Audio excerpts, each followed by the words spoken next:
Hello দর্শক শ্রোতা, আসসালামু আলাইকুম। আশা করি সকলেই ভালো আছেন। দর্শক শ্রোতা, আমাকে মেসেঞ্জারে একজন একটা ছবি পাঠিয়েছে, ঠিক আছে, এবং এটা লেখা আছে একা দেখবেন।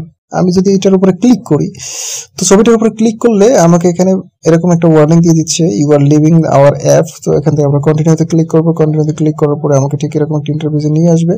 তারপরে এখান থেকে আমরা যে ছবিটা দেখতে পাচ্ছি, এই যে পিডিএফটা ডাউনলোড হয়ে গেছে। ডাউনলোড হয়ে যাওয়ার পর আমরা এখন যদি পিডিএফটার উপরে ট্যাপ করি, তাহলে আমাকে এখানে পিডিএফটা দেখার জন্য এখানে পিডিএফ ড্রাইভ দেখাচ্ছে। আমি ক্লিক করব পিডিএফ, তারপর এখানে জাস্ট অনসি ক্লিক করে দিলাম। এবার এটা আমাকে দেখার জন্য একটা পাসওয়ার্ড দিতে বলতেছে, পাসওয়ার্ড প্রোটেক্টেড, মানে আগে পিডিএফটা ডাউনলোড হয়েছে, তারপরে এটাকে আমার দেখার জন্য একটা পাসওয়ার্ড দিতে হচ্ছে। তো আমি এখানে 4321 পাসওয়ার্ডটা কিন্তু আমি যে আমাকে ছবিটা পাঠিয়েছে ফোনে বলে দিয়েছে, তাই আমি এটাকে ওপেন করে নিলাম। ঠিক এইভাবে আপনি কিন্তু পাসওয়ার্ড প্রোটেক্টেড করে যে কাউকে ছবি পাঠাতে পারবেন খুব সহজে। সেটা মেসেঞ্জার, হোয়াটসঅ্যাপে, যে কোনো সাইটই হোক না কেন, আপনি খুব সহজে পাঠাতে পারবেন। এই জন্য কি করতে হবে, সরাসরি মোবাইল ফোন থেকে চলে যাবেন প্লে স্টোরে। প্লে স্টোরে গিয়ে আপনারা সার্চ করবেন কি লিখে, এইখানে দেখুন লেখা আছে পিডিএফ মেকার। সার্চ বারে গিয়ে পিডিএফ মেকার লিখে সার্চ করলে আপনারা এখান থেকে যে অ্যাপসগুলো পাবেন, তার মধ্যে প্রায় 4 নম্বরে আপনারা যে অ্যাপসটা পেয়ে যাবেন সেটাই হচ্ছে ইমেজ টু পিডিএফ অপশনটা। এটার উপরে ক্লিক করতে হবে। ক্লিক করার পরে এই অ্যাপসটাকে আপনারা ইনস্টল করে নেবেন। যখন অ্যাপসটাকে ইনস্টল দিবেন, ইনস্টল দেওয়ার পরে আপনাদেরকে একটু ওয়েট করতে হবে, এবং যখন ফাইনালি আপনাদের অ্যাপসটা ইনস্টল হয়ে যাবে, তারপরে এটাকে ওপেন করে দিতে হবে।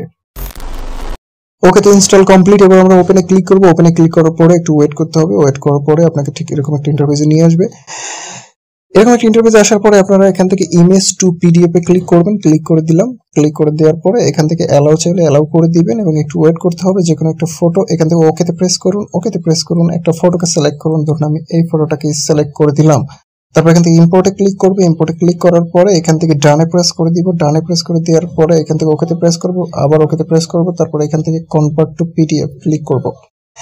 ক্লিক করার পরে এখানে নাম দেওয়া আছে, তো আমরা এখানে নামটাকে সম্পূর্ণ কেটে দেব। কেটে দিয়ে আমি এখানে একটা নাম দিয়ে দেবো, যেমন আমরা আগে লিখেছিলাম একা দেখবেন। আপনারা এটাকেও বলে দিতে পারেন একা দেখার জন্য, কারণ গুরুত্বপূর্ণ ফাইল হলে একা দেখবেন লিখে বাস শেষ।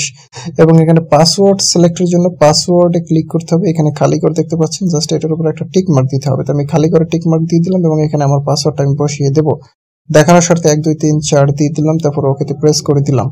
তো ফাইনালি আমাদের কাজ কমপ্লিট। এবার হচ্ছে go to settings A click করতে হবে। এখান থেকে গো টু সেটিংস এ যাবেন। তারপরে এখানে আপনারা আপনাদের যে পছন্দের কালার সেটা লিখে দিবেন। আমি এখান থেকে আমার পছন্দের কালার হচ্ছে ব্ল্যাক, আমি ব্ল্যাক লিখে ওকেতে প্রেস করে দিলাম।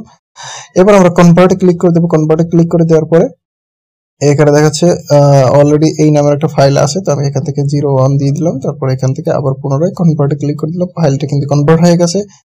এবার আমরা এখান থেকে নট রিয়েলিতে ক্লিক করে দিব। তারপর এখান থেকে আমরা ব্যাগে চলে আসবো। তারপরে এটাকে শেয়ারের উপরে ট্যাপ করব। ট্যাপ করার পরে এখানে আপনার সকল সাইটগুলো দেখাবে। এখানে দেখতে পাচ্ছেন হোয়াটসঅ্যাপ রয়েছে, মেসেঞ্জার, ফেসবুক, সবকিছুতে আপনি যে কোনো কিছু চ্যাটিং সিস্টেমে শেয়ার করতে পারেন। তো দর্শক শ্রোতা, আমি এখান থেকে আপনাদের দেখানোর সাথে এখানে মেসেঞ্জারে দেখিয়েছিলাম আগে। এবার আমি পুনরায় আবার মেসেঞ্জারই দেখাই। ধরুন মেসেঞ্জারে ক্লিক করলাম, তারপর আমি এই মেসেজ অপশনে চলে যাব।